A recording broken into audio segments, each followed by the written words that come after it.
دلاور نے ہمیں اشارے سے بیٹھنے کو کہا۔ ہم نے فرینچ میں شکریہ ادا کیا، پھر گورا شاہی اردو میں شکریہ ادا کیا اور دلاور کو مسکراتے دیکھا۔ مس عاشی پلیز اندر آ جائیں، دلاور نے کہا۔ میں نے اور محسن نے سر ہلا کے پسندیدگی کا اظہار کیا۔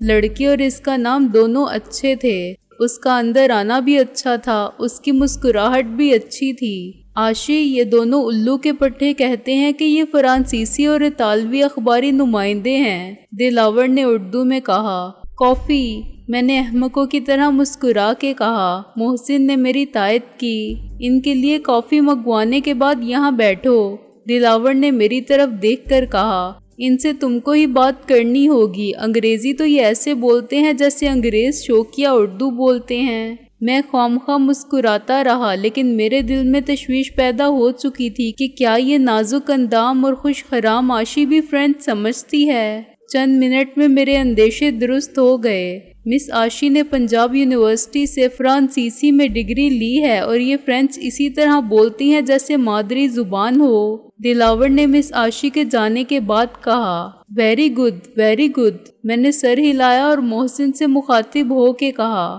لے بیٹا، سیر کو سوا سیر مل گئی، ترکی تمام شد۔ یار ابھی سے کیوں ڈرتا ہے؟ تو دیکھ خدا کیا کرتا ہے، محسن نے فرینچ میں جواب دیا۔ اس خبیث کی باتوں پر مت جاؤ، ویسے بھی اگر فرینچ جانتی ہے یہ حسینہ تو اس میں ڈرنے کی کیا بات ہے؟ اسے دنیا بھر کے چکروں کا پتہ نہیں ہوگا، ابھی عمر ہی کیا ہے اس کی۔ میں ڈرا نہیں ہوں اس سے، اس خیال سے فکر مند ہوں کہ اس نے دلاور کے سوالات کا ترجمہ شروع کر دیا تو ہم کیا جواب دیں گے؟ دلاور کایا آدمی ہے، جو سوال اس بھولی بھالی لڑکی کے دماغ میں نہیں آئے گا وہ دلاور کے ذہن میں آ سکتا ہے، وہ جرح کر سکتی ہے دلاور کی طرف سے، دیکھی جائے گی۔ ابھی تک تو دلاور کو شک نہیں، اسے ہم مطمئن کر دیں گے، محسن نے کہا۔ ہم نے گفتگو میں دلاور کا نام نہیں لیا تھا بلکہ اس لفظ کا فرانسیسی متبادل استعمال کیا تھا جس کے معنی بہادر کے ہوتے ہیں۔ مس عاشی 5 منٹ کے لیے باہر گئی اور پھر لوٹ آئی تو دلاور کے داہنے ہاتھ کی جانب کرسی پر بیٹھ گئی۔ ہم دلاور کے مقابل تھے، لیکن میز اتنی پھیلی ہوئی تھی کہ ہمارے درمیان 6 فٹ کا فاصلہ تھا اور شاید اتنے ہی فاصلے پر عاشی بھی تھی۔ میں نے فرض کر لیا کہ اس کا نام عائشہ ہوگا۔ عاشی، ان سے پوچھو کہ یہ میرے پاس کیوں آئے ہیں، میرا انٹرویو کیوں لینا چاہتے ہیں، دلاور نے کہا۔ عاشی نے اس کا ترجمہ کیا تو اپنی فرینچ میں مہارت کا سارا پول کھول دیا۔ اس نے فرینچ میں ڈگری ضرور حاصل کی ہوگی، مگر ہمارے کالجوں سے ڈگری لینے والے 10 سال انگلش کو ایک لازمی مضمون کی حیثیت سے پڑھتے ہیں، مگر اس کے باوجود انگریزی کا ایک آدھ جملہ ہی صحیح بولتے ہیں۔ مسلسل بات کرنی پڑے تو ان کی ڈکشنری ختم ہو جاتی ہے۔ یہی حال مس عاشی کا بھی تھا، وہ درسی کتب والی فرینچ کے جملے بنا بنا کے ادا کر رہی تھی۔ درسی کتب کی زبان اور بولی جانے والی زبان میں اتنا فرق ہوتا ہے کہ فارسی میں شاعری کرنے والے ایران جا کے وہاں کی بولی نہیں سمجھتے۔ مسٹر دلاور آپ کے جواب کے منتظر ہیں، عاشی نے کہا۔ پیتراستنوف، تم صرف پیتر کہہ سکتی ہو، میں نے مسکرا کے اور چونک کے کہا۔ کیا تم سوال دہراؤ گی؟ میں کچھ سمجھا نہیں۔ میری بات نے عاشی کو نروس کر دیا کیونکہ عمدن میں نے وہ فرینچ بولی تھی جو بے حد عوامی تھی اور اس کی کتابی فرینچ سے بے حد مختلف تھی، تاہم اس نے زیادہ محتاط الفاظ میں سوال دہرایا۔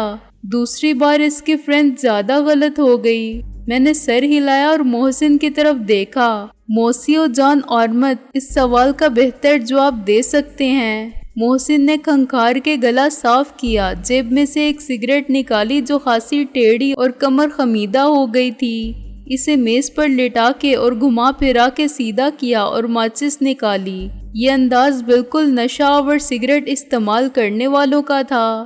دلاور نے ناگواری سے یہ سب کچھ برداشت کیا۔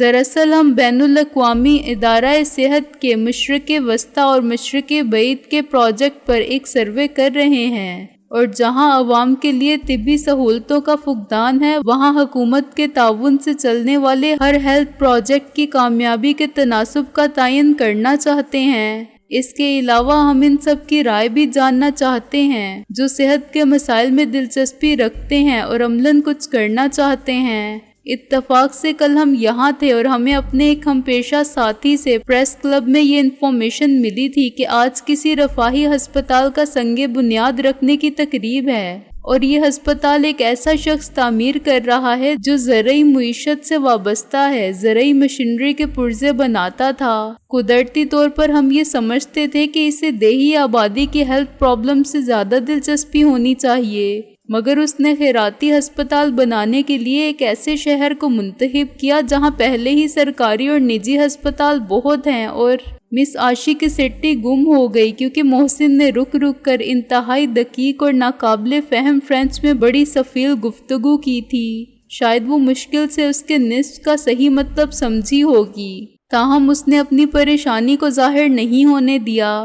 ایک دیہاتی بھی اگر شہر کے کسی عالم کے پلے پڑ جائے جو غالب کے لب و لہجے میں فارسی آمیز اردو بولتا ہو، تب بھی دونوں ایک دوسرے کی بات تو سمجھ ہی لیتے ہیں، اور دیہاتی دکن یا بنگال کے کسی علاقے کی اردو بولے۔ عاشی نے محسن کی طویل تقریر ختم ہونے پر اطمینان کا سانس لیا اور پھر جتنا اسے یاد رہا تھا اتنا دلاور کو بتا دیا۔ یہ لوگ جاننا چاہتے ہیں کہ آپ نے فری ہاسپٹل لاہور جیسے شہر میں قائم کرنے کا فیصلہ کیوں کیا جبکہ دیہات کو اس کی ضرورت زیادہ تھی؟ عاشی نے کہا، یہ اتنی دیر سے بھونک رہا تھا، صرف اتنی سی بات تھی؟ دلاور حیران ہو کے بولا، وہ نہیں سر۔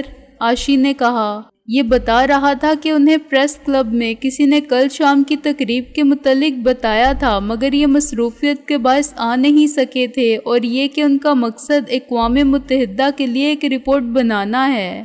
دلاور نے سر ہلایا۔ ان سے کہو کہ بہت جلد ہی دیہات کے لیے بھی موبائل ہیلتھ یونٹس قائم کروں گا، اور میرا ارادہ ہے کہ فی الحال 10 گاڑیاں ہوں گی جو ہر طرح کے ساز و سامان، سٹاف اور ادویات کے ساتھ گاؤں جائیں گی۔ ہر گاڑی روزانہ کم سے کم 100 مریض دیکھے گی، اور ان گاڑیوں میں ہنگامی نوعیت کے معمولی آپریشن بھی ہوں گے۔ اوسطاً ایک گاڑی دن بھر میں 10 دیہات کا دورہ کرے گی۔ میں نے اس جواب پر اطمینان کا اظہار کیا۔ اصل اطمینان کی بات یہ تھی کہ محسن کی بات نے دلاور کو قائل کر لیا تھا اور اس کے دل میں شک کے بیج کو پھوٹنے نہیں دیا تھا، ورنہ جواب سے پہلے وہ ہم سے شناخت مانگتا۔ اب اس کو یقین آ چکا تھا کہ ہم وہی ہیں جو خود کو بتا رہے ہیں۔ ہم نے تقریباً 1 گھنٹے تک انٹرویو کا ڈرامہ کیا۔ میں نے دلاور کی کچھ تصاویر بنائی۔ ہم نے 100% غیر ملکی صحافیوں والی اداکاری کی اور دلاور کو مسکراتا ہوا دیکھتے رہے۔ وہ اس خیال سے خوش تھا کہ مقامی اخبار کی بات اتنے کم وقت میں ایک بین الاقوامی خبر کی بنیاد بن گئی۔ اس نے شہر میں ہماری موجودگی کو اپنی خوش قسمتی کی علامت سمجھا ہوگا کہ ہم نے جیسے ہی ہسپتال کی تقریب کا ذکر سنا ویسے ہی انٹرویو لینے پہنچ گئے، ورنہ کسی غیر ملکی اور بین الاقوامی سطح کے اخباروں کو متوجہ کرنا اتنا آسان نہیں ہوتا، اور ان کے نمائندوں کو انٹرویو کے لیے بلانے کا تو سوال ہی پیدا نہیں ہوتا۔ ہم کل شام تک اس انٹرویو کو ٹائپ کر لیں گے۔ میں نے عاشی کو مخاطب کیا، اور قابل اشاعت مسودہ بنا کے مسٹر دلاور کے دستخط لینے کے لیے پھر آئیں گے۔ عاشی نے ہماری بات اسے سمجھا دی۔ ان سے کہو کہ رات کو مصروف نہ ہو تو ڈنر میرے ساتھ کریں۔ دلاور بولا۔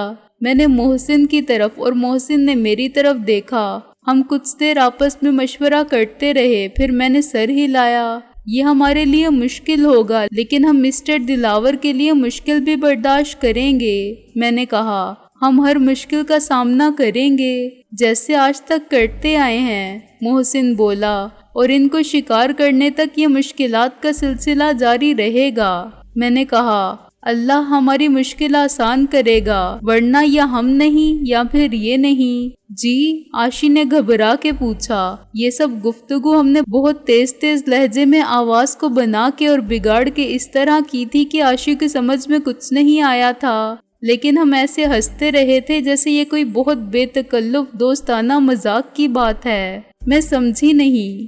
ہم ایک شرط پر آنے کا وعدہ کر رہے ہیں۔ میں نے کہا، کس شرط پر؟